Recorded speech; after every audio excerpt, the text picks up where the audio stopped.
आधुनिक ससुराल। श्रेया को डांस करना बेहद ही पसंद था। डांस जैसे श्रेया की जान थी। वो इसी फील्ड में अपना करियर बनाना चाहती थी। एक दिन श्रेया कॉलेज से घर आती है और सीधे अपने मम्मी के पास जाती है।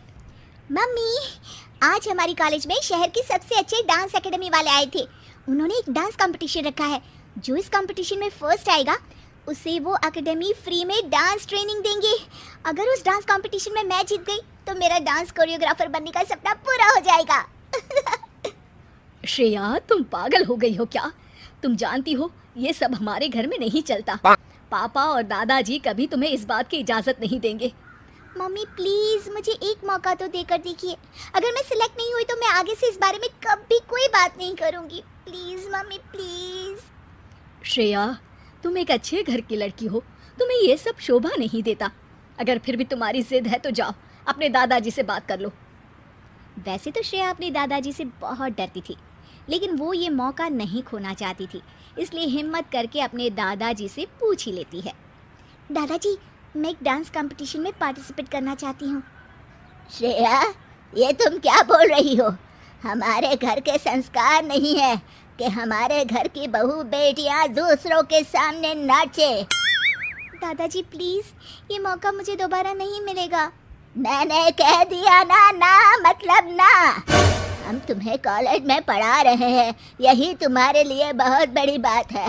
घर में अपनी माँ से घर के कामकाज सीखो ताकि कल ससुराल जाकर हमारा नाम रोशन कर सको। और आज के बाद अपनी जिंदगी में दोबारा डांस का नाम मत लेना। श्रेया बेहद दुखी हो जाती है और अपने कमरे में जाकर बहुत रोने लगती है। उस दिन के बाद से श्रेया को कभी डांस करने का मौका नहीं मिला। श्रेया की डांस करने की इच्छा दिल के कोने में कहीं दबकर ही रह जाती है। श्रेया के परिवार वाले बेहद ही पुराने ख्यालात के थे, इसलिए उन्होंने ग्रेजुएशन के बाद श्रेया की शादी कर दी। वो अपने ससुराल आ गई और बखूबी अपने ससुराल का काम संभालने लगी, क्योंकि श्रेया को तो यही सिखाया गया था कि तुम एक लड़की हो, तुम्हारा काम सिर्फ घर संभालना है, अपने सपने पूरे करना नहीं। ऐसे ही श्रेया की जिंदगी बीत रही थी। एक दिन श्रेया के ससुराल में कोई नहीं था। घर का हर सदस्य किसी न किसी काम से बाहर गया हुआ था। श्रेया म्यूजिक लगाकर डांस करने लगती है। वो डांस में इतनी खो जाती है कि उसे पता ही नहीं चलता कि कब उसकी सास वहां आ जाती है। अरे श्रेया, तुम डांस भी करती हो?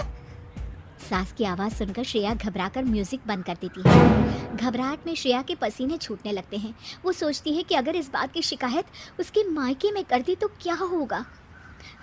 माँ जी, मुझे माफ़ कर दीजिए, मुझसे गलती हो गई। अरे बेटा, इसमें माफ़ी मांगने वाली क्या बात है? हमें तो पता ही नहीं था कि हमारी बहू रानी इतना अच्छा डांस करती है, और तुमने हमें कभी बताया क्यों नहीं? श्रेया अपनी सास के मुंह से ऐसी बातें सुनकर आश्चर्य में रह जाती है। अरे बेटा, घबरा क्यों रही हो? बात करो मुझसे। जी, मुझे घर में मना किया गया था कि ससुराल जाकर मुझे इस बारे में कोई बात नहीं करनी है।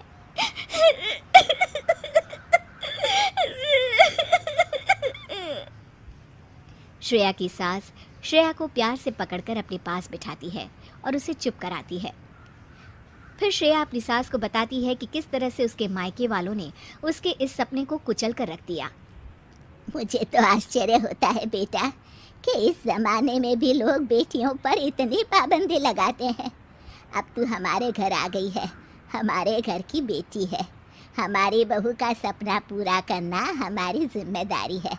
मैं आज ही सुनील से बात करती हूँ कि वो तेरे लिए एक डांस क्लास खोल दे, ताकि तू अपना सपना भी पूरा कर पाए और तेरे ही जैसी और बहुत सी लड़कियों का भी।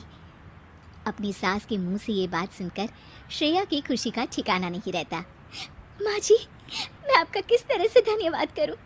मैं हमेशा आपकी आभारी रहूंगी कि आपने मेरे उस सपने को पूरा किया है, जिस सपने के पूरा होने की मैंने तो उम्मीद ही छोड़ दी थी।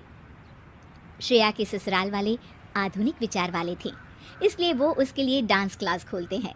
धीरे धीरे श्रेया का डांस क्लास एक बड़े एकेडमी में तब्दील हो जाता है। इस तरह डांस क्लास के जरिए श्रेया की जिंदगी का सबसे बड़ा सपना पूरा हो जाता। हेलो दोस्तों, ऐसी अच्छी वीडियो देखने के लिए हमारे चैनल को लाइक और सब्सक्राइब करें।